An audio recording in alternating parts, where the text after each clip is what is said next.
The marble conference room went dead silent when Adrian Moretti slammed the contract down in front of the trembling office assistant and snarled, "If you're so smart, sweetheart, then translate it."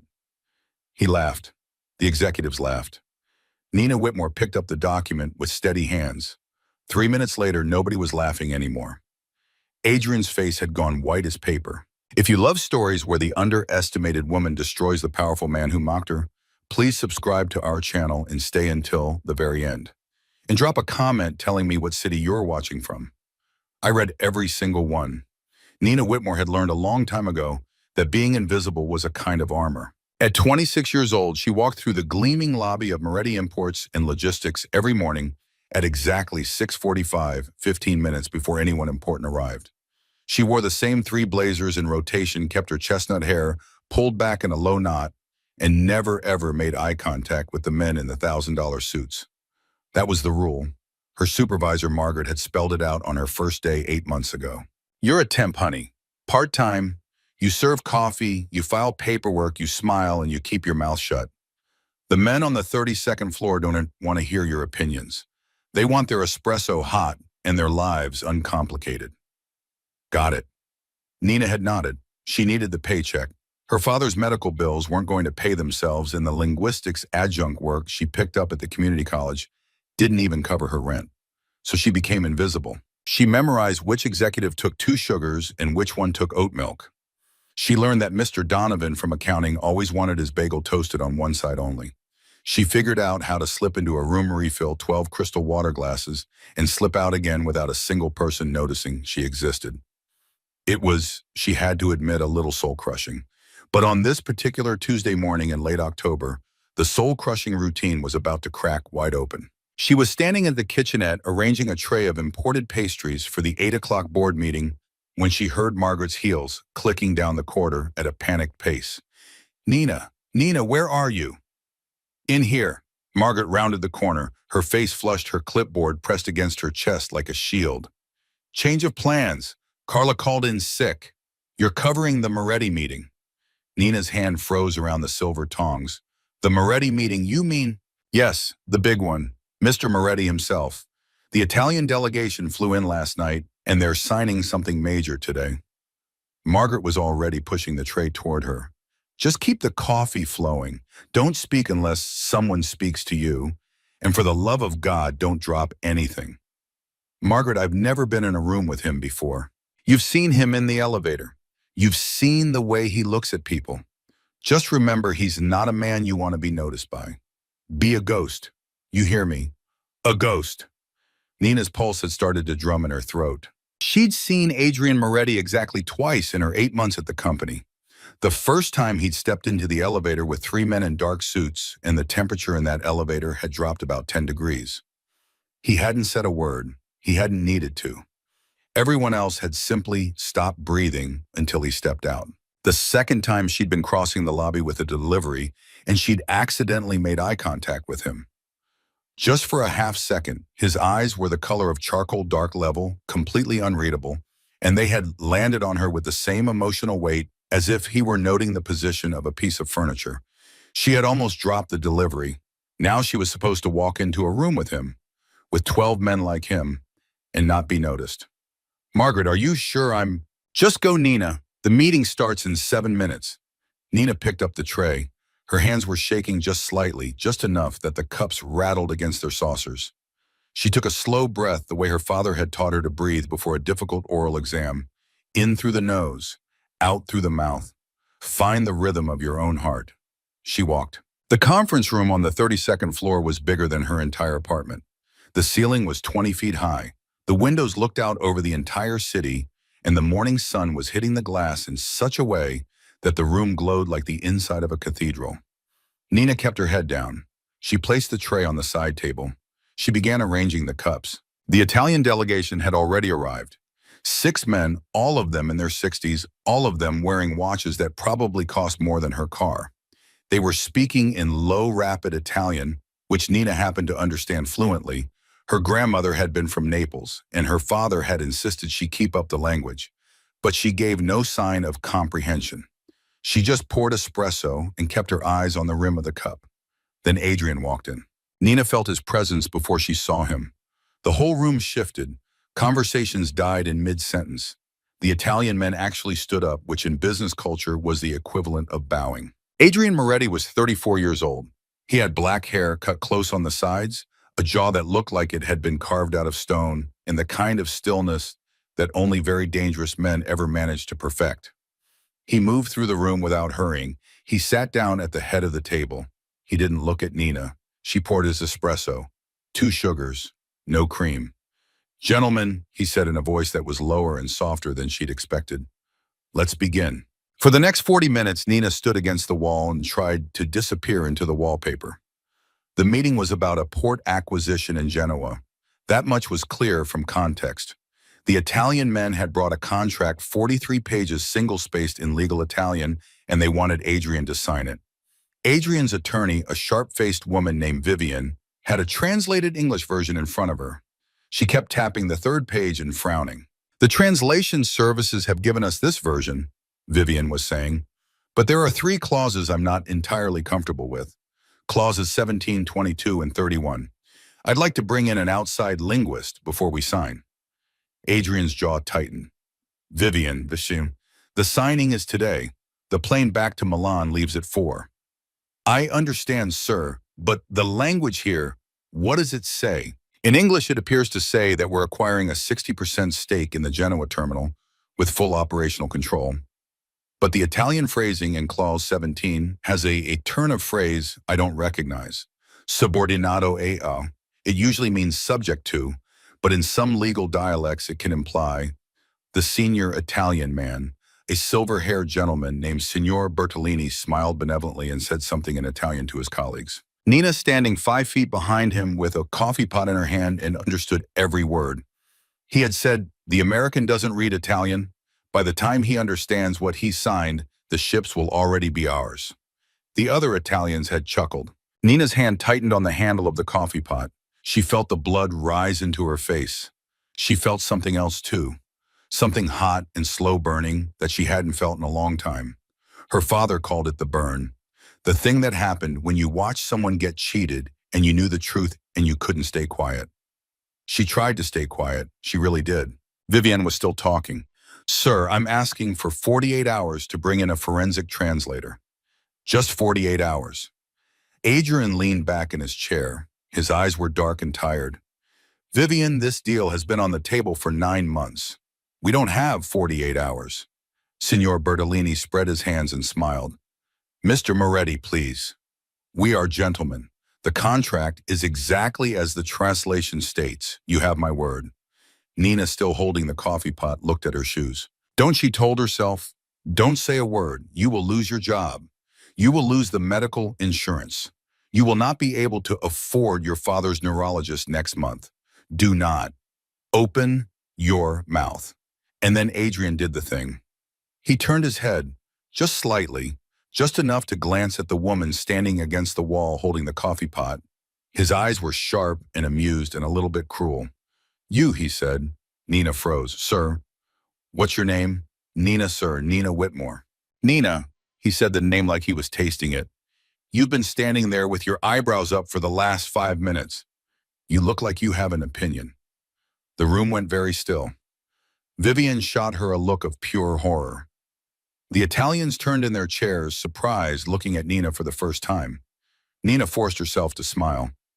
I don't have an opinion, sir. I'm just here to pour the coffee." Adrian's mouth did something that wasn't quite a smile. "Are you sure?" "Quite sure, sir. Because I could swear just for a moment, when Signor Bertolini was speaking, you looked like you understood him." The Italian shifted uncomfortably.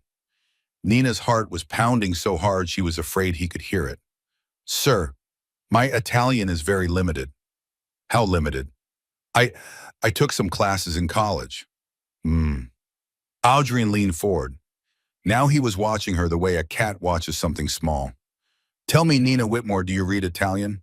"A little, sir." "A little." He picked up his copy of the contract. He held it out to her across the table. "Then come here. Translate Clause 17 for me." The room was so silent Nina could hear the building's air conditioning humming. Vivian was making subtle urgent gestures at her, mouthing the word no. The senior Italian Signor Bertolini had gone slightly pale. Nina did not move.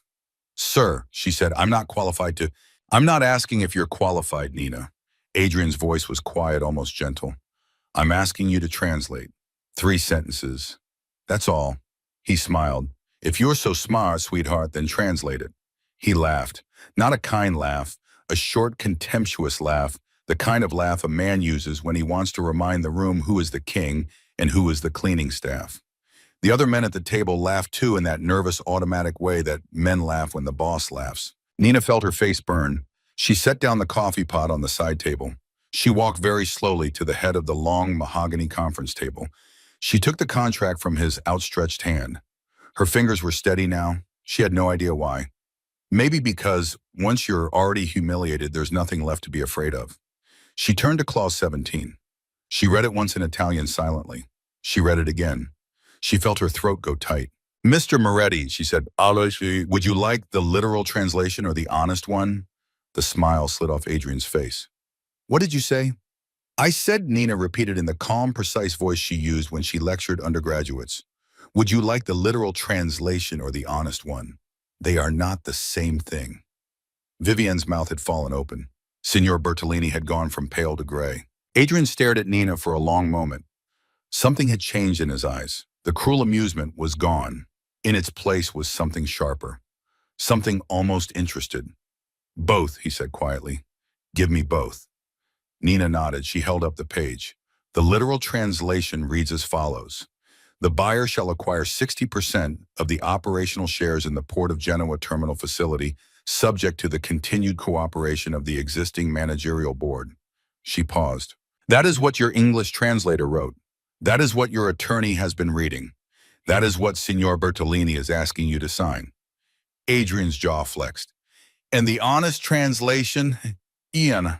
Nina looked down at the page. She looked up at him. The honest translation, Mr. Moretti, is this. The buyer shall acquire 60% of the operational shares of the Port of Genoa terminal facility. However, she let the word hang in the air. However, this acquisition shall be subordinate to the continued goodwill of the existing managerial board, who retain the unilateral authority to revoke operational control at any time for any reason without compensation and without recourse. Silence. Absolute ringing silence. Nina kept her eyes on the contract. She didn't dare look at Signor Bertolini. She didn't dare look at Adrian. In other words, sir, she said, the word you've translated as cooperation is cooperazione. But the word actually used in this clause is benevolenza. Goodwill. It's a deliberate choice. Cooperazione implies a contractual obligation. Benevolenza implies a favor that can be withdrawn at the discretion of the giver. You're not buying 60% of a port. You're buying 60% of a permission slip. They can take it back anytime they want. The silence in the room had changed quality. It was no longer the silence of a meeting. It was the silence of a courtroom waiting for a verdict. Adrian did not move. He didn't blink. He just looked at Nina Whitmore. Nina the coffee girl. Nina the temp. Nina the invisible, as if he had never actually seen another human being in his life until this exact second. Continue, he said softly. Sir, clause 22, read it. Nina's hands trembled just barely. She turned the page. She found clause 22. She read it, and what she read made the skin on her arms go cold. Mr. Moretti, she said slowly, before I read this one out loud, are you sure you want me to? I'm sure. Sir, this clause, Nina hesitated. She glanced for the first time at Signor Bertolini. The old Italian gentleman was no longer smiling. He was looking at Nina with an expression that contained no warmth, no benevolence, no goodwill. It was the look of a man watching a small animal walk in front of a moving truck. In Italian, very softly, so softly that only Nina could hear, he said, Ragazza, sta attenta a quello che dici. Girl, be careful what you say. Nina's spine went rigid. She turned back to Adrian Moretti. She held his gaze. And for the first time in 8 months of being invisible, she let someone actually see her. Sir, she said, clause 22 specifies the terms of dispute resolution. The English translation states that any disputes will be resolved by an independent arbitrator in a neutral jurisdiction. Yes, The Italian text says un arbitro neutrale di nostra scelta.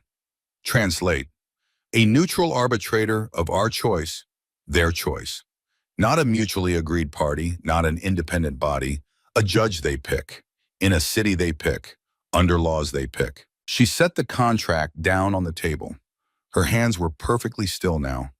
Her voice was perfectly level. Mr. Moretti, this isn't a contract. This is a trap. You sign this and within 6 months you'll have paid them $400 million for a port you don't actually own, that you can't actually operate with a dispute clause that prevents you from suing them in any court that would rule fairly. You'll be locked out, you'll be silenced, and you'll have no legal recourse anywhere on earth. Adrian Moretti did not move a single muscle. The Italian men were looking at each other. Signor Bertolini had laid both hands flat on the conference table. Nina took a small step back from the table. She didn't know what she had just done. She only knew that she had done it, and there was no taking it back, and her father had taught her many things, but he had never taught her how to walk back into being invisible after a moment like this. That's all, sir, she said quietly. That's clause 22. Vivian had not breathed in approximately 90 seconds. Adrian finally moved. He lifted one hand. He pressed his fingertips against his mouth slowly, the way a man does when he is making a very serious decision in real time. He did not look at the Italians. He did not look at Vivian. He did not look at the contract. He looked at Nina. And in that look, Nina Whitmore understood with a sinking electric certainty that something in her life had just irrevocably changed. She had spent 8 months making sure this man never noticed her existed. He was noticing her now. He was noticing her completely. Signor Bertolini, Adrian said without taking his eyes off Nina, I think we'll be postponing today's signing. Bertolini began to protest in rapid Italian. Adrian held up one finger. Just one. And the old man stopped talking. I'd like everyone except Miss Whitmore to leave this room, Adrian said. His voice was very quiet. Right now, please. Vivian stood up slowly, gathering her papers. The Italian delegation rose more slowly still, their faces tight with anger and something that might have been fear. Signor Bertolini was the last to leave. As he passed Nina, he leaned in close enough that she could smell his cologne, and he murmured in Italian 4 words that her father had taught her never to forget the meaning of. You have made enemies. Then he was gone, and the heavy mahogany door closed behind him with a soft final click. Nina was alone in the conference room with Adrian Moretti. He was still sitting at the head of the table. He was still watching her with that strange, sharp, completely unfamiliar expression. He gestured slowly to the chair beside him. Miss Whitmore, he said, sit down. Nina did not sit. Sir, she said, if I'm going to be fired, I'd rather just sit down, Nina. His voice wasn't loud, it wasn't unkind, but it had iron in it, and Nina felt her knees move before her brain made the decision. She sat. Adrian Moretti studied her in silence for a long, long moment. Long enough that the city outside the window seemed to dim. Long enough that Nina could hear her own heartbeat in her ears. Then finally he leaned forward. He folded his hands on the polished wood, and in the softest voice she had ever heard him use, he asked her one single question. Now, he said, who exactly are you? Nina's mouth went dry. She had practiced over the past 8 months an entire repertoire of safe answers. Answers that revealed nothing. Answers that kept her invisible. I'm just a temp, sir. I'm just here to help. But Adrian Moretti was watching her with an attention so total, so undivided that she understood instinctively that none of those answers would work on him. He would see through them in a single breath. He had built an empire by seeing through people. So she told him the truth. My name is Nina Whitmore, she said. I'm 26. I have a master's degree in comparative linguistics from Columbia. I speak 6 languages fluently, and I read 3 more. I'm working as a coffee girl in your office because my father has early onset Parkinson's, and his medications cost $4,000 a month, and the adjunct teaching jobs I qualify for don't come with health insurance. She paused. She made herself meet his eyes. That's who I am, sir. Adrian did not react. He didn't smile. He didn't frown. He just absorbed the information the way a stone absorbs rain. 6 languages, he repeated. Yes, sir. Which ones? English, Italian, French, German, Spanish, and Russian. In the 3 you read, Latin, Mandarin, and Arabic, but only formal written Arabic, not conversational. Adrian's mouth twitched. It wasn't a smile exactly. It was something closer to recognition, the way a hunter recognizes a track in the snow. Columbia, he said. Master's degree. Yes, sir. Why are you carrying a coffee tray in my building, Miss Whitmore? Nina felt her throat tighten. She had been asked this question in various forms by various well-meaning people for 2 years now. She had a polite answer. She gave it. Because the academic job market collapsed in 2023, sir. Because tenure-track positions in the humanities have a 5% acceptance rate, and most of them require a PhD. Because I had to choose between finishing my doctorate and paying for my father's neurologist, and I chose my father. She heard her voice catch just slightly on the last word. She hated that. She straightened her shoulders. It's not a tragedy, sir. People make harder choices every day. Adrian said nothing for a long moment. Then he stood up. He walked slowly to the window.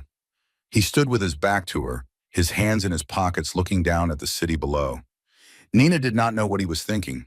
She did not know if she was about to be cheered or arrested or simply forgotten. She sat very still and waited. When he finally spoke, his voice was different, quieter, more careful. Miss Whitmore, do you understand what you just did? Sir, in that meeting, do you understand what you just did? Nina hesitated.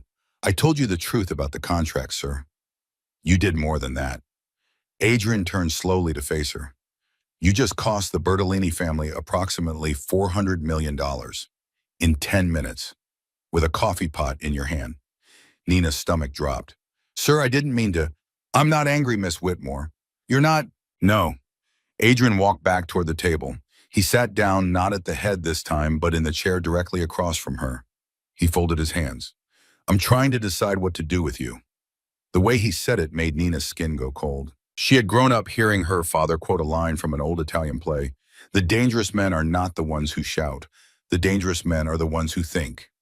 Adrian Moretti at this moment was thinking, and his thinking had a weight to it that filled the entire room. Sir, Nina said carefully, if you'd like me to resign, I understand. I can clean out my locker today, and I don't want you to resign. Sir, I want you to tell me, he said, exactly how you knew. Nina swallowed. How I knew what, sir, how you knew about benevolenza, how you knew about the arbitrator clause. Vivienne is one of the best corporate attorneys in the country. She has 14 years of experience. She missed it. The translation service, we paid $200,000 to missed it. You, a woman carrying a coffee tray, caught it in under a minute. How? Nina took a slow breath. She thought of her father. She thought of the small, cluttered apartment in Queens where she had grown up. She thought of the long evenings at the kitchen table, her father in his cardigan, his glasses sliding down his nose, a stack of legal documents spread out between them. My father is a linguist, sir, she said. Was a linguist. He taught at NYU for 30 years. His specialty was forensic semantics. Forensic semantics. The study of how language is used to deceive, specifically in legal and contractual contexts. He was an expert witness in over 200 court cases. He testified for the prosecution in the Donato fraud case in 2014. He testified for the defense in the Marcellus inheritance dispute in 2018. Adrian's eyes narrowed very slightly. Frank Whitmore is your father. Nina blinked. You've heard of him. Miss Whitmore, Adrian said dryly, your father testified against my uncle in the Marcellus case. The blood drained from Nina's face. Oh, she said. For one long, terrible second, Nina thought she might actually faint. Her father had never told her about the Moretti family. He had never mentioned Adrian's uncle. He had never said the words. She had taken this job because it was the first one that called her back. She had walked blind and grateful into the offices of a family her father had testified against, and she had spent 8 months pouring coffee for the nephew of a man her father had helped put behind bars. And now she had publicly humiliated that nephew's business partners. In front of him, in his own conference room. Mr. Moretti, she whispered, I swear to you, I didn't know. I would never have applied here if I... Sit down, Miss Whitmore. Sir, sit down. She sat. She had never actually stood up. She sat anyway more firmly, as if pressing herself into the chair could keep her from disappearing entirely. Adrian watched her for another long moment, and then to her absolute astonishment, he laughed. It was a small laugh, dry and surprised, the laugh of a man who had been ambushed by his own day. He shook his head. Of all the women in New York, he said, the daughter of Frank Whitmore is carrying my coffee. Sir, I'll resign immediately. I never meant to. You will not resign. But, sir, Miss Whitmore. Adrian leaned forward, his charcoal eyes locked onto hers. Whatever your father did or did not do to my uncle is between him and the federal court system. It has nothing to do with you. And it has nothing to do with the fact that you just saved me $400 million. Nina's mouth was open. She closed it. Now, Adrian continued, I'm going to ask you a question, and I want you to answer carefully. Do you want to keep working for me? Sir, I need this job, but That's not what I asked. Sir, I asked if you want to keep working for me, not if you need the money. I know you need the money. I'm asking you, Nina. And her name in his mouth had a strange, deliberate weight, as if he had decided somewhere in the last 10 minutes that he was going to use it from now on. If you want to keep working for me. She looked at him. 8 months of invisibility crashed against the moment like a wave hitting a seawall. She thought of Margaret, who had told her to be a ghost. She thought of the Italian man's words in her ear. You have made enemies. She thought of her father asleep right now in their tiny apartment, a tremor running through his right hand, even as he dreamed. Sir, she said carefully, I don't think want is the right word. Then what's the right word? I think the word is willing. I'm willing to keep working for you, if the work is honest. Something flickered in Adrian Moretti's eyes. It was gone almost before she could catch it. But for 1/2 second, she saw something she had not expected to see. Surprise. And maybe just maybe a flicker of respect. Honest, he repeated. Yes, sir.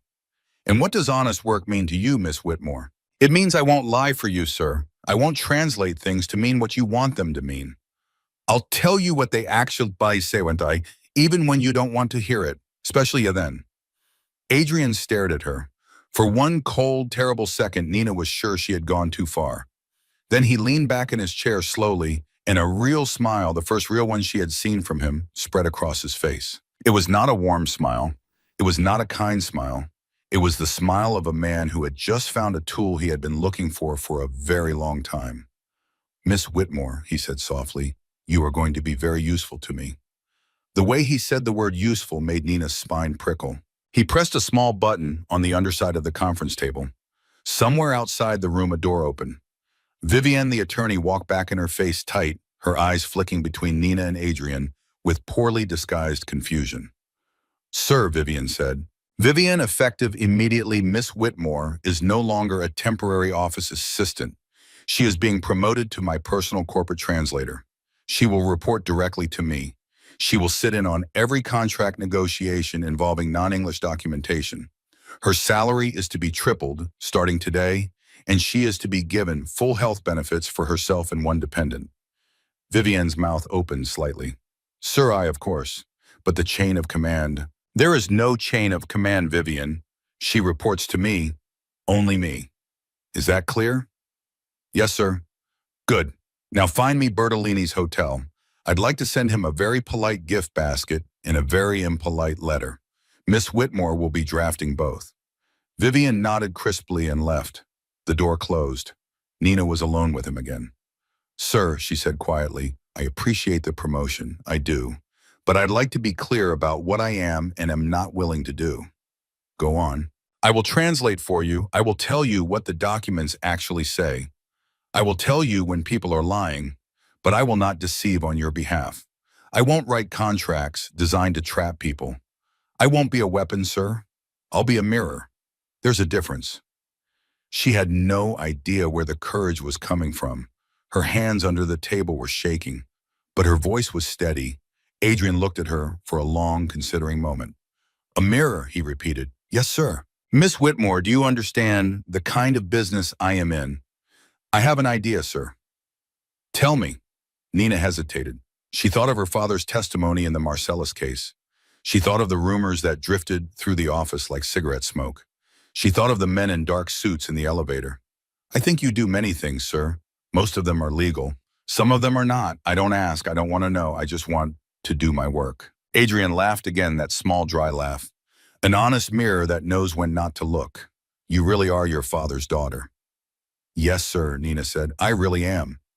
He tilted his head. And if I asked you to compromise that just once, just on something small, then I would say no, sir. And if I made the consequences of saying no very, very expensive, Nina felt the air go thin. She thought of her father. She thought of his medications. She thought of the way his hand trembled around his morning coffee cup.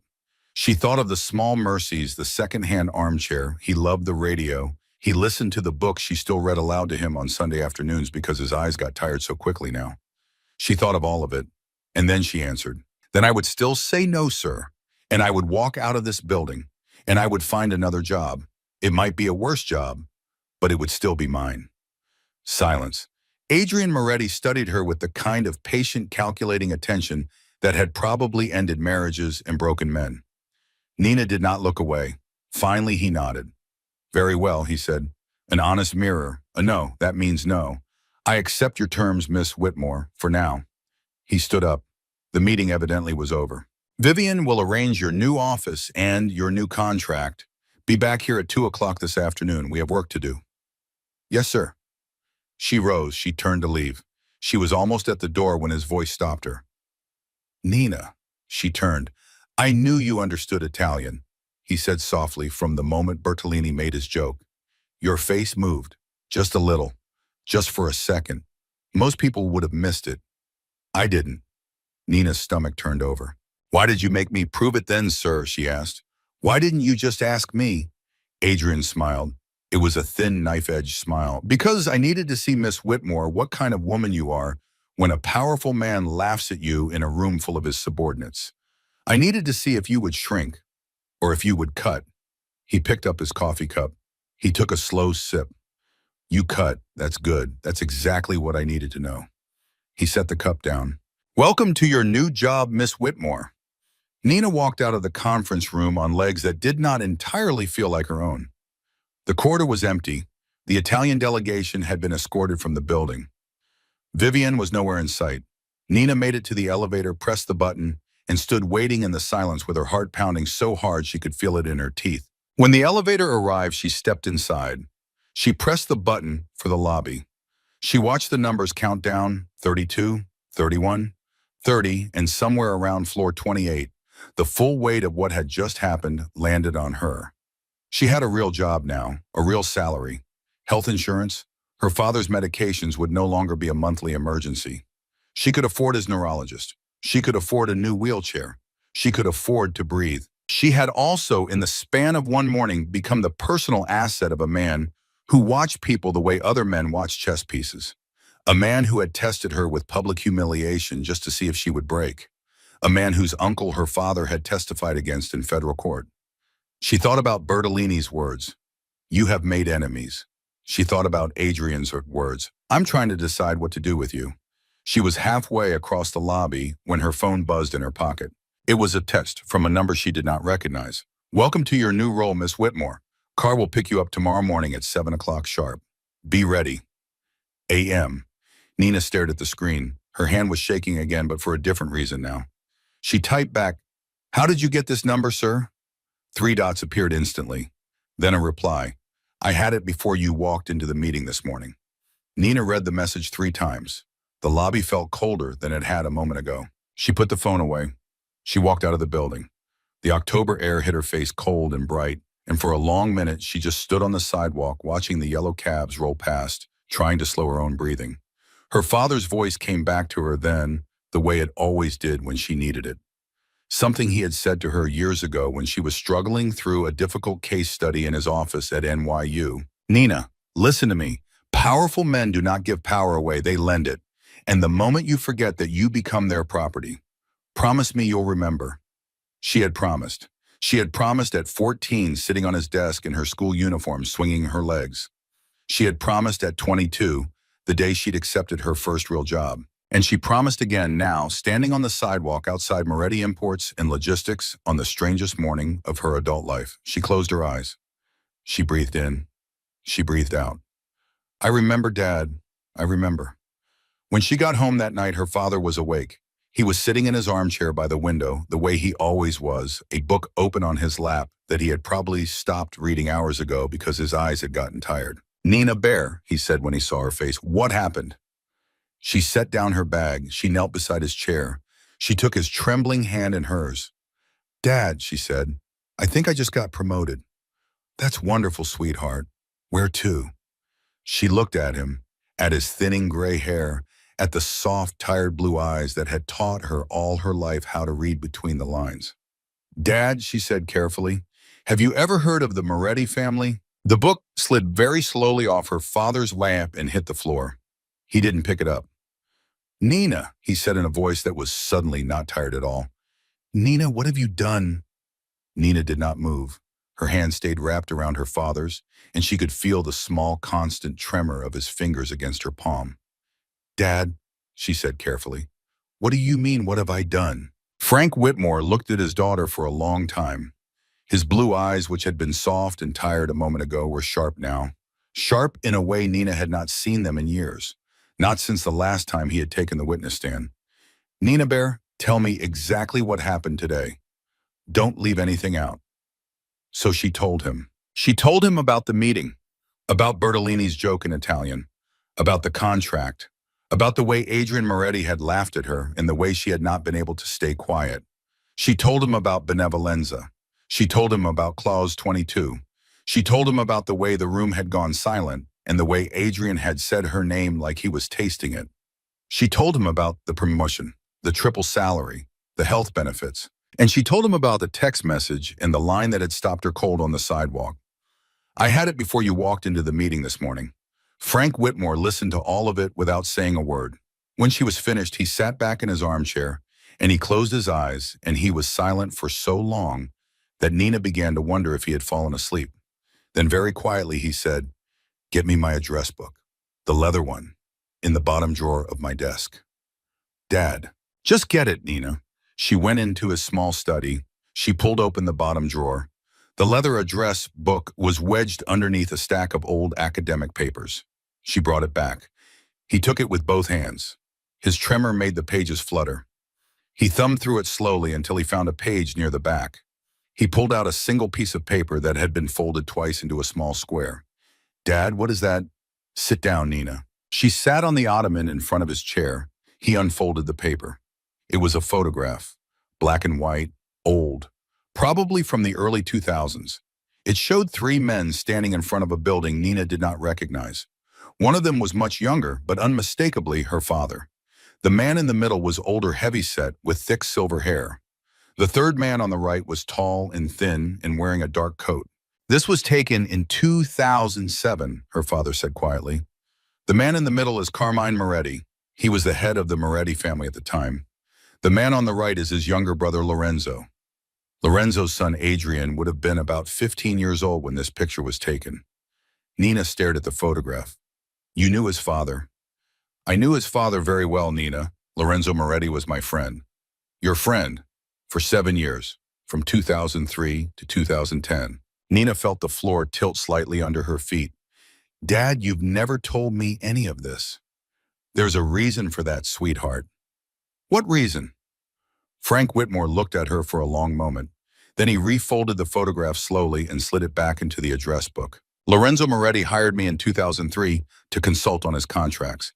He was the only one in his family who actually wanted his deals to be clean. He was the lawyer of the family, the one who kept everything legal, the one who pushed back against his older brother. He paid me to read every major Moretti contract from 2003 to 2010 and to flag anything that looked dishonest. Most of what I flagged came from Carmine. Lorenzo would push back and Carmine would back down. That was how the family worked. The older brother had the power, but the younger brother had the brains. What happened in 2010? Lorenzo died, Nina. How close? A car accident on the West Side Highway. They said the brakes failed. Nina's stomach tightened.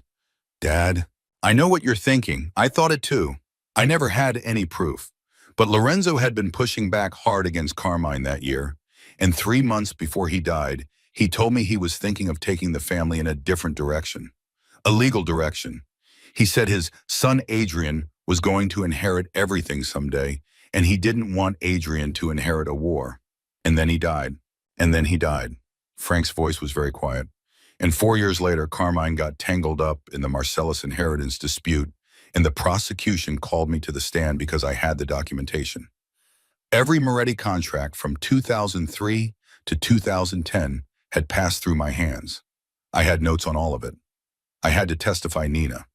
The subpoena left me no choice. Did Carmine go to prison? He did, 8 years. He died there in 2019. Nina pressed her hands against her temples. She felt like the room was spinning very slowly around her. Dad, Adrian Moretti, the man I'm working for, does he know who you are? Nina Bear, of course he knows. How do you know that? Because Adrian Moretti is Lorenzo's son, and Lorenzo loved that boy more than anything in this world. Lorenzo used to bring Adrian to my office when he was a teenager. He would sit in the corner and read while we worked. He was a quiet, smart boy with sad eyes. He knew me, Nina. He knew my face. He knew my name. And he certainly knows your last name. The floor was no longer tilting. The floor had simply dropped out from underneath her entirely. You're telling me, Nina whispered, that Adrian Moretti hired me on purpose. I'm telling you that no man like Adrian Moretti accidentally hires the daughter of Frank Whitmore, Nina. And no man like Adrian Moretti has your phone number before you walk into a meeting. He's been watching you. Probably for months. Nina's hands had started to shake. Why? Why would he do that? That, sweetheart, is what we need to figure out, and quickly. Frank Whitmore set the address book on the side table. He took both of his daughter's hands in his. His grip was weaker than it used to be, but it was firm enough to steady her. Nina, I need you to listen to me very carefully. There are 2 possibilities here. Okay? The first possibility is that Adrian hired you because he wanted to keep an enemy close. His father's friend's daughter working for the man whose uncle my testimony helped in prison. He wants to know what you know. He wants to know what you might do. He wants leverage. And the second possibility, Frank's eyes softened just slightly. The second possibility is that Adrian hired you because you are the only person in his world who has a connection to his father. The good father, the one who loved him, the one who tried to make things clean before the brakes failed on the West Side Highway. Nina closed her eyes. Dad, which one do you think it is? I don't know, Nina. I haven't seen Adrian Moretti in 16 years. I don't know what kind of man he became. But I will tell you this. Whichever one it is, the calculator or the orphan, you cannot let him think you are afraid of him. Men like that smell fear, like sharks smell blood. You go in tomorrow morning and you do your job and you tell him the truth about every document he hands you. And you do not under any circumstance let him see you flinch. Dad, he scares me. I know, sweetheart. He really scares me. I know. She sat with him for a long time after that on the ottoman by his chair the way she used to sit when she was a little girl. He stroked her hair with his shaking hand. Neither of them said anything for a while. Eventually he said, Nina. Yeah, Dad. Tell me about the Bertolini contract again. The clause about the arbitrator, she told him. He listened, his eyes half closed the way he always listened. When she was finished, he made a small, satisfied sound in his throat. You did good work today, Nina Bear. Dad, I might have gotten myself killed today. No, you know, he said gently. If Adrian Moretti wanted you dead, you would already be dead. He has a use for you. We just need to figure out what it is before he uses you up. She slept badly that night. She dreamed of Italian men with silver hair, in conference rooms with no doors, and her father sitting in a witness stand looking very old and very alone. She woke at 5:45 in a cold sweat, and she lay in bed staring at the ceiling for 10 minutes before she made herself get up. At 7 o'clock sharp, a black town car pulled up outside her apartment building.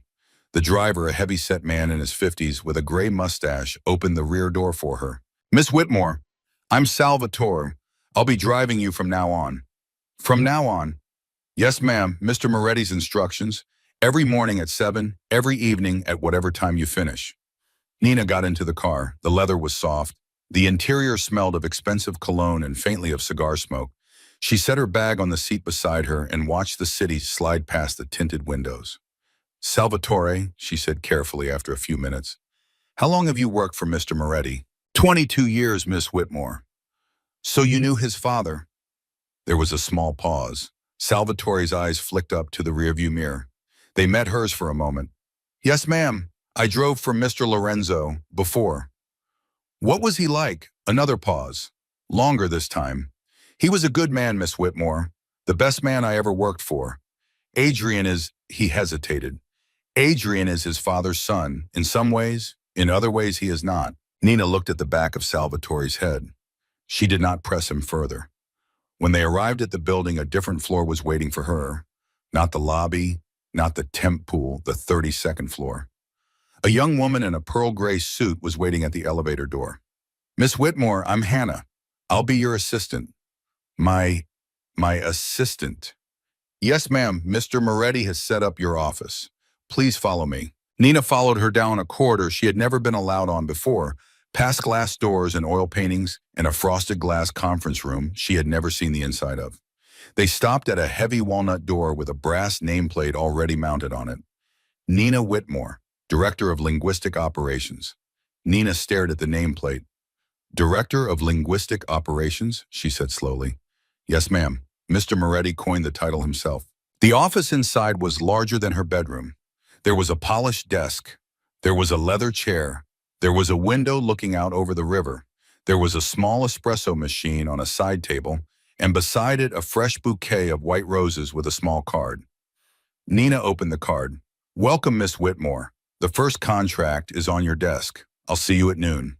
A.M. The contract was thick, 82 pages in Russian. Nina sat down. She picked it up. She began to read. It took her until 10:30 in the morning to get through it. She made notes. She flagged 17 separate clauses. She found 3 clauses that were, in her professional opinion, deliberately misleading. One of them was, in her professional opinion, an attempt to commit a crime under U.S. federal law. At 11:55, Hannah knocked on her door. Miss Whitmore, Mr. Moretti is ready for you. She walked down the corridor with her notes in her hand. Her heels clicked against the hardwood. She did not allow herself to think about how strange it was after 8 months of being invisible to walk down this hallway without a coffee tray. Adrian was waiting in his office. He stood up when she came in. He was wearing a dark navy suit, no tie, and he looked, Nina thought, slightly tired around the eyes, as if he had also slept badly. Miss Whitmore. Sir. Sit, please. Coffee. No, thank you. He sat back down. He folded his hands on the desk. Tell me about the Volkov contract. Nina did not sit. She remained standing and she opened her notebook. Mr. Moretti, before I begin, I need to ask you a question. His eyebrow lifted. Already. Yes, sir. All right, ask. She drew a breath. Sir, did you know my father? Adrian Moretti did not blink. He did not move. For a long moment, he simply looked at her across the desk, and then very slowly he leaned back in his chair. Yes, Miss Whitmore, I knew your father. How well, sir? Well enough. Sir, did you hire me because of him?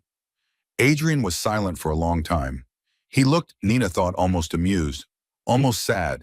It was hard to tell with him. Miss Whitmore, sit down. I'd rather stand, sir. Sit down, please. She sat. He stood up. He walked to the window. He stood there for a long moment, his hands in his pockets looking out at the river. When he spoke, his voice was different than it had been the day before. Quieter, more careful. Almost, Nina thought, but could not quite believe, almost gentle. Your father, Miss Whitmore, was the only honest man my father ever worked with. Did he tell you that? He told me they were friends, sir. They were more than friends. Your father saved my father from prison 3 different times between 2003 and 2010.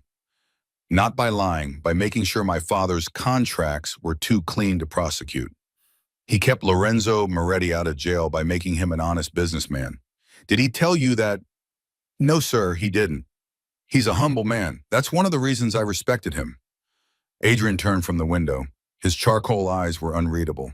When my father died in 2010, I was 18 years old. Your father was one of the few people who came to the funeral. He sat in the back. He didn't say anything to anyone. He stood by the grave for a long time after everyone else had left. I watched him from my car. I have never forgotten it. Nina did not know what to say. 4 years later, your father testified against my Uncle Carmine in federal court. The Marcellus case. His testimony was instrumental in Carmine's conviction. My uncle died in prison. Sir, my father had no choice. The subpoena. I know about the subpoena. I read the court records. I read your father's testimony. 3 times, actually. He never lied. He never embellished. He gave the court exactly what they asked for and not one syllable more. He walked back to his desk. He sat down. Miss Whitmore, my Uncle Carmine had my father killed. The room went very still. Sir, it was never proven. It will never be proven. But I knew it then and I know it now. My uncle ordered the brakes on my father's car cut on the West Side Highway in October of 2010. And 4 years later, when your father's testimony helped put my uncle behind bars, I sent him a thank you letter. Anonymously. He never knew it was from me. Adrian folded his hands. So no, Miss Whitmore, I did not hire you out of revenge. I did not hire you because I wanted leverage over Frank Whitmore's daughter. I hired you because I have spent the last 16 years looking for someone with your father's particular gift for reading the truth in language. And when I found out that Frank Whitmore had a daughter who had inherited that gift, I made sure she was working in my building where I could see her, where I could test her, and where eventually I could give her the job she deserved. Nina's throat was very tight. Sir, she whispered, that's a very long way to go just to hire a translator. Adrian smiled. It was not the knife-edged smile from the day before. It was a smaller smile, a more tired one, a more human one. Miss Whitmore, he said, I am not just hiring a translator. I have been waiting for a very long time to clean up what my uncle did to this family, to do what my father wanted to do before they killed him. He looked at her steadily. I need someone honest, Miss Whitmore. Someone who will tell me the truth even when I don't want to hear it. Someone whose father taught her how to read between the lines. The Morettis have been a dirty family for 40 years. I intend to make us a clean one, and I cannot do it alone. He paused. Will you help me? Nina sat in her chair, her notes about the Volkov contract still unread on her lap, and stared at Adrian Moretti across the polished walnut desk. She thought of her father. She thought of Lorenzo Moretti dead on the West Side Highway. She thought of Carmine Moretti dead in a federal prison. She thought of Salvatore, the driver who had said Adrian is his father's son, in some ways. In other ways, he is not. She thought of the Italian's words in her ear. You have made enemies. She thought of her father's voice. Powerful men do not give power away. They lend it. And she opened her mouth to give the only answer she could give. But before a single word came out, the door of the office burst open without a knock, and Vivienne, the attorney, rushed in her face white as paper. Her phone clutched in her hand. Adrian. Vivienne, I'm in a meeting. Adrian, it's Bertolini. He's just landed at JFK. He didn't fly back to Milan. He's coming here. He's coming here right now, and he's not alone. Adrian Moretti's face changed. In a single second, the man who had just spoken to Nina about cleaning up his family's name was gone. In his place was the man Nina had seen on her first day in the elevator, the one who had made the airdrop 10 degrees. How many? Adrian said quietly. 6 men, sir. Maybe more. They're in 3 black SUVs. They left the airport 10 minutes ago. Adrian stood up. He buttoned his suit jacket. His eyes flicked to Nina, and for a half second, something passed across his face that Nina did not entirely understand. It might have been concern. It might have been calculation. It might have been both. Miss Whitmore, he said, stay in this office. Lock the door behind me. Do not open it for anyone who is not me. Do you understand? Nina was already standing. Sir, what is happening? Miss Whitmore, do you understand? Yes, sir. He walked past her toward the door. Vivienne followed. At the threshold, Adrian paused. He did not turn around. He just spoke quietly over his shoulder. I told you yesterday, Miss Whitmore, you cost the Bertolini family $400 million. He stepped through the door. It appears they would like that money back. The door closed behind him, and Nina Whitmore, alone in the office of a man whose father had been murdered, for trying to be honest, pressed the lock on the heavy walnut door with hands that would not stop shaking. Nina pressed her back against the locked door and tried to remember how to breathe. Her hands were shaking so hard she could not have held a coffee cup if her life depended on it. Her father's voice was running through her head like a broken record. Powerful men do not give power away. They lend it. Powerful men do not give power away. They lend it. She had been working for Adrian Moretti for less than 24 hours, and she was already locked in his office, while 6 Italian men in 3 black SUVs drove across Manhattan to demand $400 million from a man whose uncle had murdered his father. She pulled out her phone with trembling fingers. She wanted to call her father, She wanted to hear his voice. She wanted him to tell her this was all a misunderstanding, that everything was going to be fine, that she could come home and he would make her tea and they could pretend none of this had happened. But she did not call him. Because if she called him, he would worry. And if he worried, his hand would tremble worse, and his sleep would be ruined, and tomorrow he would refuse to take his afternoon medication because he would be too proud to admit he had spent the night awake. So she put the phone away. She pressed her fist against her mouth, and she made herself think. She had been told to stay in the office. She had not been told to stay useless. She walked back to the desk. She opened her notebook. She picked up the Volkov contract, the 82-page Russian document she had spent the morning translating, and she set it carefully aside.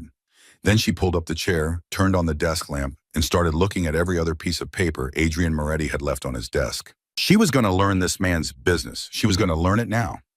Because the Italian men were coming, and she did not know if Adrian was going to come back through that door alive. And if he didn't, she needed to understand what kind of mess she was sitting in the middle of.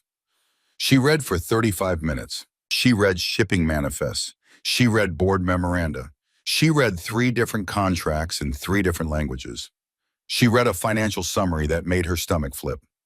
Moretti Imports and Logistics had $2 billion in active port acquisitions across the Mediterranean, and Adrian had personally signed off on every single one of them in the last 18 months. She was halfway through a confidential memo about something called the Genoa Initiative when she heard the elevator ding at the end of the hallway. Footsteps, multiple sets, hard-soled men's shoes on hardwood. Nina froze. She heard voices. Adrian's voice, low and controlled. Vivienne's voice, sharp and clipped. And then a third voice, older, with a heavy Italian accent. Signor Bertolini. She could not make out the words. She heard them moving toward the conference room next door. She heard the heavy door of the conference room open and close. She heard faintly the muffled sound of voices through the wall. She put down the memo. She walked very quietly to the wall that separated Adrian's office from the conference room. She pressed her ear against it. She could hear nothing. The walls in this building were too thick. Of course they were. The walls in the office of a man like Adrian Moretti would not be the kind of walls you could eavesdrop through. She pulled back. She thought for a moment. Then she remembered something her father had once told her on a warm evening in his office at NYU while they were going over a case study about a corporate fraud involving a wiretap boardroom. The smartest men, Nina, do not bug rooms. They bug ventilation systems. Every modern office building has a return air vent that connects multiple rooms. If you want to know what's being said 2 doors down, find the vent. Nina looked up. The vent was in the ceiling above the bookshelves on the wall she shared with the conference room. She pulled a chair over to the bookshelf. She climbed up. She pressed her ear against the metal grating. The voices came through clearly. $400 million, Mr. Moretti. That is the figure my family had projected from this acquisition. You have, with respect, embarrassed us. Bertolini. With respect, Signor Bertolini, you tried to defraud me with a contract written in 2 different languages. Adrian. Cold. Steady. Mr. Moretti, please. The translation discrepancies were minor. The translation discrepancies were criminal, and I have a witness who is willing to testify in any court of your choosing to the specific words you used in Italian to describe my supposed ignorance. A pause, then Bertolini's voice. Softer now, more dangerous. Ah, the girl. Nina's stomach dropped. My corporate translator, Adrian said evenly. Yes. Mr. Moretti, we are reasonable men. There is still a way for this deal to be salvaged. We can renegotiate. We can write a new contract. But the girl, she is a problem. She has insulted my family in front of my colleagues. There must be a gesture of good faith. A longer pause. A gesture of good faith, Adrian repeated. Surely you understand, in our culture an apology must come from the source of the offense. The girl must come to Milan. She must speak with the family. She must explain herself. And then perhaps we can move forward. Nina's blood went cold. There was no version of that sentence in which she went to Milan and came back to New York alive. She knew it. Adrian knew it. Bertolini knew it. The whole sentence was a coffin built out of Italian politeness. She waited for Adrian's answer. It took him a long time to give one. When he did, his voice had a flatness to it that Nina had never heard before. Not even in the elevator on her first day. Signor Bertolini, he said, Let me explain something to you very carefully so there is no misunderstanding between us. The girl, as you call her, is mine. I beg your pardon. The girl is mine. She works for me. She is under my protection. She does not go to Milan. She does not speak with your family. She does not explain herself. If you wish to renegotiate the Genoa deal, you renegotiate it with me in this room today. Otherwise, you may leave my building and you may take your insults back to your family with my regards. A long, brittle silence. Then Bertolini very softly, you are making a serious mistake, young man. Then I'll make it. The door is behind you. Nina heard chairs being pushed back. She heard footsteps. She heard the heavy conference room door open, and then she heard the steady, unhurried tread of 6 Italian men walking down the hallway and getting into the elevator. The elevator dinged. The doors closed. Silence. Nina climbed down from the chair. Her legs were jelly. She stood in the middle of Adrian Moretti's office, holding onto the back of his desk chair, and she tried to slow her breathing. A minute later, there was a soft knock on the door. Miss Whitmore? It's me. She unlocked it. Adrian Moretti walked in. He looked, Nina thought, exactly the same as he had 10 minutes ago. The same dark suit, the same calm face, the same level eyes. But there was something new at the corner of his mouth. A small, hard tightness, the kind a man wears when he is about to do something he has been putting off for a long time. He closed the door behind him. Miss Whitmore, are you all right? Sir, I heard. His eyebrow lifted very slightly. You heard. The vent. In the ceiling. I'm sorry, sir, Don't apologize. A faint smile. That's exactly what I would have done. Your father trained you well. Nina's throat was tight. Sir, they want me dead. They want a lot of things, Miss Whitmore. They are not going to get most of them. Sir, I cost you $400 million. Miss Whitmore. Adrian walked over to the espresso machine. He pressed a button. The machine hummed and began to grind. You did not cost me $400 million. You saved me $400 million. The Bertolini family was not going to make $400 million on the Genoa acquisition. The Bertolini family was going to take $400 million from me, and I would have signed the paper that let them do it. You stopped that from happening. The $400 million they think they are owed is the $400 million they were going to steal. That is not a debt. That is a tantrum. He poured the espresso into a small white cup. He brought it to her. Drink. Your hands are shaking. She took the cup. She drank. The coffee was hot and bitter and good. Some of the tightness in her chest began to ease fractionally. Sir, she said quietly, what happens now? Now, Adrian said, we go to lunch. Lunch. It's 12:45. You haven't eaten. I haven't eaten. The Bertolinis will not move against us today. They are calling Milan. They are talking to old men in Sicily. They are deciding what they want to do. That decision will take at least 72 hours. We have time. Sir, I don't think I can eat. You can and you will. Get your coat, Miss Whitmore. We have a reservation. He was already walking toward the door. She did not move. He stopped halfway across the room and turned to look at her. His face softened very slightly. It was the most human she had ever seen him look. Miss Whitmore, listen to me. I know you are afraid. I would be afraid in your position, but you cannot let the fear sit in your chest.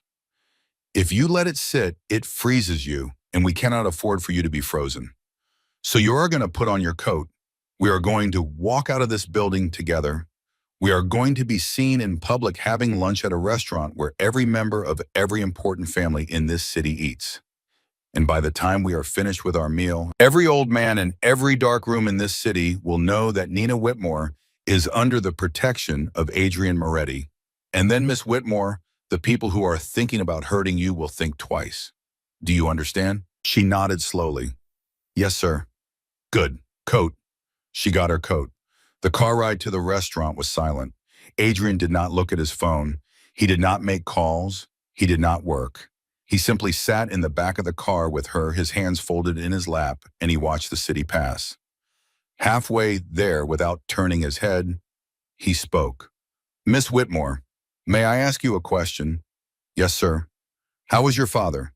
The question caught her so off guard that for a second she could not answer. He's okay, sir. He has Parkinson's. He has good days and bad days. The medication helps. What's his neurologist's name? Dr. Patel, at Mount Sinai. Adrian nodded slowly. Dr. Patel is a competent man, but he is not the best in the country. The best is Dr. Marian Holcomb at Johns Hopkins. She runs the experimental therapy program. There is a 6-month waiting list. I know, sir. I called them last year. The waiting list and the cost. There is no waiting list anymore, Miss Whitmore. Sir, I made a phone call this morning. Your father has an appointment with Dr. Holcomb on November 4th, 3 weeks from today. The cost will be handled by the company. I will have a car drive you both to Baltimore. Nina turned her head slowly to look at him. He did not look back at her. He kept his eyes on the city outside the window. Sir, she whispered, why are you doing this? Because Miss Whitmore, he said quietly, your father saved my father's life 3 times. I never had the chance to thank him. I would like to thank him now. Nina did not cry. She had not cried in front of another human being since her mother's funeral when she was 17, and she was not about to start now in the back of a town car with Adrian Moretti. But she pressed her hand against her mouth, and she looked out the other window for a long minute, and she did not trust herself to speak. When she finally could, she said, thank you, sir. You're welcome, Miss Whitmore. The restaurant was on the east side. It was the kind of restaurant where the menu had no prices and the maitre d' knew everyone by their first name. Adrian was greeted at the door like a son of the house. 2 old men at a corner table stood up and inclined their heads as he passed. Nina, walking behind him, was looked at openly by every man in the room. They were seated at a table near the window. Adrian did not pick up the menu. The Branzino, he said to the waiter. For both of us, and a bottle of the Brunello, the 2015. Yes, Mr. Moretti. The waiter vanished. Adrian folded his hands. He looked at Nina. You are doing very well, Miss Whitmore. Sir, I am pretending not to throw up. A small, real smile. That is exactly what doing well looks like. She managed a thin smile in return. Sir, may I ask you a question now? Of course. Why did you specifically send the anonymous thank you letter to my father after the Marcellus case? You could have sent a fruit basket. You could have done nothing. Why a letter? Adrian was quiet for a long moment. He swirled the water in his glass. He looked at her thoughtfully. Miss Whitmore, I was 22 years old. I had just finished business school. I had inherited a family business that I knew even then was going to take me 20 years to clean up. Your father's testimony was the first piece of public evidence that the Moretti family had ever had against my uncle. It was the first crack in the wall. I wanted him to know that there was someone in the family who was grateful, someone who understood what he had done. Why anonymous? Because if my uncle had known I was grateful to your father, my uncle would have killed both of us before the year was out. Nina's stomach turned over. Sir, your uncle is dead now. Yes, but there are other men, aren't there? Other men in the family who feel about my father the way your uncle did. Adrian did not answer immediately. He picked up his water glass. He took a slow sip. He set the glass down. Miss Whitmore, I am going to be honest with you because you have made it very clear that honesty is what you require. Yes, there are other men. My uncle had 3 sons. One of them died in 2017. The other 2 are alive, and they are not friends of the Moretti name as it currently exists under my leadership. They view me as a traitor. They view your father as the man who broke the family, and they view you now as a tool I am using against them. Are they working with Bertolini? Adrian smiled, but there was no warmth in it. Miss Whitmore, where do you think Bertolini got the courage to try to defraud me in my own conference room? The room around them seemed to dim just slightly. My cousins, Nina said slowly. My cousins. Sir, they are trying to undermine you. They have been trying to undermine me for 16 years. They are not very good at it, but they are persistent, and they have just had 400 million reasons to try harder. Sir, what are you going to do? Adrian Moretti looked at her across the table. The maitre d' was bringing the wine. The waiter was arranging silverware. The room was full of light and laughter and the muffled sound of a string quartet in the next room. And his face, Nina thought, was the face of a man who had been waiting 16 years to do something he was finally about to do. Miss Whitmore, he said softly, I am going to do what my father wanted to do before they killed him. I am going to clean the family. I am going to remove my cousins from the company. I am going to dissolve every contract Bertolini and his friends have ever signed with us. I am going to make Moretti Imports and Logistics into the legitimate corporation my father always intended it to be. And I am going to do it within the next 6 months, because if I take longer than that, I will not survive it. He picked up his wine glass. And you, Miss Whitmore, are going to help me. Nina stared at him. Sir, she said, I am one woman with a master's degree in linguistics. I can't help you do what you're describing. Yes, you can. Sir, I cannot. Miss Whitmore, every contract my cousins have ever signed for the family is in our archives. Every shipping manifest, every memorandum, every coded letter between them and the Bertolinis and the Sicilians and the Russians. Most of it is in 5 different languages. Some of it is in deliberate code. None of it has ever been read by an honest set of eyes. He set down his glass. You are the honest set of eyes, Miss Whitmore. You are the only one I have. Nina sat in silence for a long, long moment. She thought of her father. She thought of Lorenzo Moretti's car on the West Side Highway. She thought of her own life, the small, careful life she had built, the rotation of 3 blazers, the low knot in her hair, the 8 months of being invisible. She thought of the woman who had walked into that conference room yesterday morning carrying a tray of pastries, and the woman who was sitting in this restaurant tonight across from a man who was asking her to help him take down his own family. She thought of all of it, and then she thought of Adrian Moretti, 18 years old, watching her father from a parked car at his own father's funeral. And she made her decision. Sir, she said, I have one condition. His eyebrow lifted. Go on. My father will never be involved in any of this.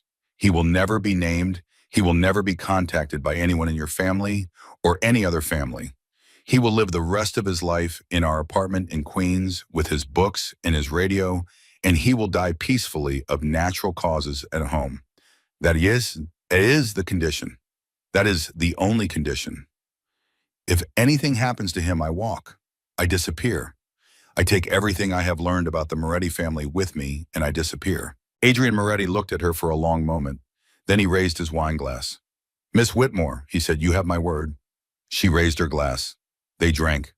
The waiter brought the branzino. Nina ate it. It was the best meal she had ever had in her life, and she barely tasted any of it. When they finished, when the bill had been paid with a discreet folded note and a handshake, when they were walking back out to the car under the cold October stars, Adrian stopped on the sidewalk. He turned to her. Miss Whitmore, there is one more thing. Yes, sir. My cousins know about you now. They will not move on you immediately, but within 72 hours, one of them will try to contact you. Probably the older one, Marco. He will offer you something. Money, almost certainly. He will tell you that I am unstable. He will tell you that you are in danger working for me. He will offer to protect you, and he will ask you in exchange to give him information. Sir, what do you want me to do when he calls? Adrian smiled. It was a small, careful, dangerous smile. You're going to take the meeting, Miss Whitmore. You're going to listen to everything he says. You're going to memorize his face, his words, and the names of every man in the room with him. And then you're going to come back to me, and you are going to tell me everything. He opened the car door for her. Welcome to the Moretti family, Miss Whitmore. Nina got into the car. The door closed behind her with a heavy, expensive sound. And as the town car pulled away from the curb and merged into the slow river of yellow taxis flowing down Park Avenue, Nina Whitmore looked out the window at the bright lights of the city she had grown up in, and she understood with a quiet and certain clarity that the woman who had walked into this restaurant was not the woman who was leaving it. She was someone else now. She was not entirely sure yet whether that someone else was a hero or a villain or merely a survivor. She supposed she would find out soon enough. The call came on Friday morning, exactly 52 hours after the dinner. Nina was at her desk halfway through a Russian shipping manifest when her office phone rang with a number she did not recognize. She let it go to voicemail. It rang again. She let it go again. The third time she picked up. Nina Whitmore. Miss Whitmore. A man's voice, smooth, older, faintly accented. My name is Marco Moretti. I believe my cousin has mentioned me. Nina's hand tightens round the receiver. Mr. Moretti, how did you get this number? Miss Whitmore, please. We're family now. I have all the numbers. She did not laugh. What can I do for you, Mr. Moretti? I'd like to take you to lunch today. There's a small place in the village. Quiet, private. I think you and I have a great deal to discuss.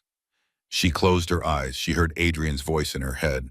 You're going to take the meeting, Miss Whitmore. What time? 1 o'clock. I'll send a car. I'll take a cab, Mr. Moretti. Thank you. A small dry laugh. As you wish. The address is 11 Bedford Street. Don't be late. He hung up. Nina set the receiver down very carefully. Her hand was steady, which surprised her. She had expected it to shake.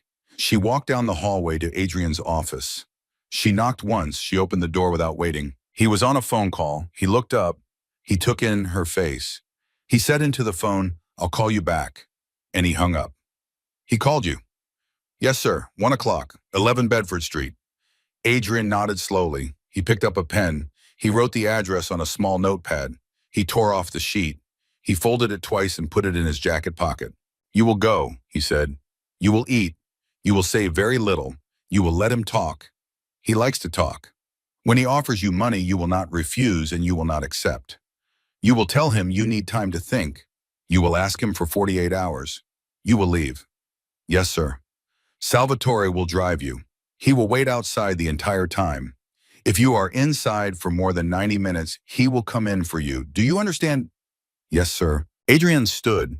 He walked around the desk. He stopped in front of her.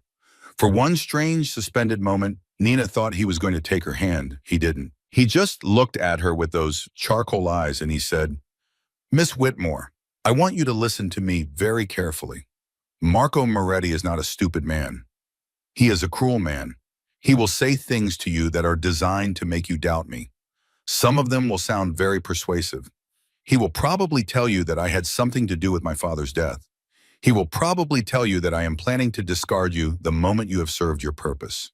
Sir, I am asking you, Miss Whitmore, to remember one thing. Whatever he tells you, whatever it is, you will hear it from me first if it is true, and you will hear it from him only if it is a lie. That is the agreement between us. Do you accept it? She looked up at him. Yes, sir, she said quietly. I accept it. He nodded once. Then go. The restaurant on Bedford Street had no sign. There was just a small wooden door and an Italian flag in the window. Salvatore parked across the street. Nina got out of the car. The October wind cut through her coat. She walked to the door and pushed it open.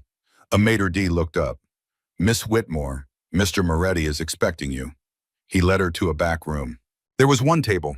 3 men were sitting at it. Nina recognized Marco Moretti immediately. He looked enough like Adrian to be unsettling. The same dark hair, the same jawline, the same charcoal eyes. But where Adrian's stillness had a coiled, watchful quality, Marco's stillness had something dead in it, like a snake on a rock. He stood when she entered. The other 2 men did not. Miss Whitmore, so glad you could come. Please, sit. She sat. She did not extend her hand. He did not seem to expect her to. This is Tony. This is Vincent. They will not be joining our conversation. They are simply here to ensure our privacy. She nodded at the 2 men. Neither of them nodded back. Wine, Marco asked. No, thank you. Coffee? No, thank you. A small smile. You are a careful young woman, Miss Whitmore. I appreciate that. I do. He sat back. He folded his hands. I'll come straight to the point. My cousin Adrian is a very dangerous man. He is dangerous to himself. He is dangerous to his employees. He is particularly dangerous to anyone who has come to know more about the Moretti family business than they were ever meant to know, which Miss Whitmore now includes you. Mr. Moretti, please let me finish. You are, I'm told, an exceptionally intelligent woman. I am here to offer you a way out, a clean way out, $2 million in a private account of your choosing anywhere in the world, a new identity if you'd like one, safe passage out of the country, all in exchange for one simple thing. He leaned forward. Everything you have learned about Adrian's plans for the family, every contract you have read, every name you have memorized, every word he has said to you about his cousins, about me. Nina kept her face perfectly still. That's a lot of money, Mr. Moretti. It is. Why is it worth that much? Marco smiled. The smile did not reach his eyes. Because Miss Whitmore, my cousin, is preparing to do something very foolish, and he believes you are going to help him do it. I would prefer that he not have your help. With your help, he might succeed. Without your help, he will fail. Failure is much cleaner. Failure can be managed. Success would force me into a much more permanent solution. Nina took a slow breath. She thought of Adrian's words. He likes to talk. Mr. Moretti, may I ask you a question? Of course. Did you have anything to do with Lorenzo Moretti's death? The smile slid off Marco's face. The two silent men at the table shifted in their chairs. That, Marco said softly, is a question that has gotten people killed in this family, Miss Whitmore. I'd still like an answer. My uncle Lorenzo died in a car accident 16 years ago. The brakes failed. There was an investigation. The investigation found nothing. That's not what I asked Mr. Moretti. He stared at her. For a long, long moment, he did not move at all. Then he laughed. It was a small, unpleasant laugh. The laugh of a man who has just decided in real time to recalibrate his estimate of who he is sitting across from. Miss Whitmore, you really are Frank Whitmore's daughter, aren't you? Yes, Mr. Moretti, I am. My father had a great deal of respect for your father. Did you know that? My father has not mentioned your father, Mr. Moretti. My father has been very careful not to mention any of you. Smart man. Yes. He picked up his wine glass. He swirled it slowly. All right, Miss Whitmore. You want honesty. I'll give you honesty. My father, Carmine, did order the brakes cut on Lorenzo's car. That is true. I knew about it at the time. I did not stop it. That is also true. Lorenzo was a problem. He was preparing to make the family legitimate, which would have ended a great deal of business that supported a great deal of people. So the decision was made. It was a business decision. Do you understand? I understand the words you're saying, Mr. Moretti. Good. He set the glass down. Now, Miss Whitmore, Adrian has been telling himself a fairy tale for 16 years. He has been telling himself that his father was a saint. He has been telling himself that he is going to finish what his father started. He has been telling himself that he is the hero of the Moretti family. He is not. He is a young man who is trying to destroy the family that raised him because he cannot accept that his father was killed for being weak. And you, Miss Whitmore, are the latest tool in his fairy tale. He will use you, he will burn you. And when he is done, he will not protect you. Because men like Adrian do not protect their tools. They replace them. Nina watched his face. She thought of Adrian at the dinner table. Whatever he tells you, whatever it is, you will hear it from me first if it is true. Mr. Moretti, she said, may I ask you one more question? By all means. If Adrian is so weak and his plan is doomed to fail anyway, why are you offering me $2 million? The room went still. Marco's face did not change, but something in his eyes did. The dead snake stillness sharpened into something colder. Miss Whitmore, he said softly, you really are very intelligent, perhaps too intelligent. I'd like the 48 hours, Mr. Moretti, to think. Take 24. 48, a long pause. 48, he conceded. But Miss Whitmore, hear me carefully. After 48 hours, the offer disappears, and what replaces it will not be an offer. She stood up. Thank you for lunch, Mr. Moretti. You haven't eaten. I lost my appetite when you confessed to being an accessory to murder, Mr. Moretti. I'm sure you understand. She walked out. She did not allow herself to run, although every nerve in her body wanted to. She walked at a steady pace through the small dining room, past the maitre d', out the wooden door across the cold sidewalk, into the back of Salvatore's town car. Drive, she said. He drove. 2 blocks away, she finally let herself shake. By the time she got back to the office, she had stopped shaking. She walked into Adrian's office without knocking. He took one look at her, face ended his phone call, and stood up. Tell me, she told him. Everything. Every word. The $2 million, the threat, the casual confession to being an accessory to his father's murder. The way Marco had looked at her when she had asked the question he had not been expecting. Adrian Moretti sat in his chair while she spoke. He did not move. He did not interrupt. When she was finished, he sat in silence for a long, long moment, his hands folded under his chin. Then he said, he confessed. He confessed, sir. To you, specifically, in a private dining room with 2 witnesses present. Yes, sir. A slow smile spread across Adrian Moretti's face. It was the smile Nina thought of a man who had been waiting 16 years to hear something and had just heard it. Miss Whitmore, were you wearing the silver pen I gave you on Tuesday? She blinked. The pen? In your jacket pocket, the silver pen with the small black band near the cap. Yes, sir, I was. Miss Whitmore, that pen is a recording device. It has been recording continuously since the moment you put it in your pocket this morning. Nina's mouth fell open. Sir, I'm sorry I didn't tell you. If you had known, your face would have given it away. I needed his confession to be unforced. And it was. Sir, that recording, is it admissible? Adrian's smile widened. In a New York court, yes, Miss Whitmore. New York is a one-party consent state. You consented to the recording by carrying the pen. His confession is fully admissible. He stood up. He walked around the desk. He held out his hand. The pen, please. She handed it to him. He held it for a long moment. Then very quietly he said, 16 years, Miss Whitmore. 16 years I have been waiting for one of them to admit it out loud. To anyone. They never did. They were too careful. And then you walked in there with your father's particular gift and you asked him a single question and he handed it to you in 3 sentences.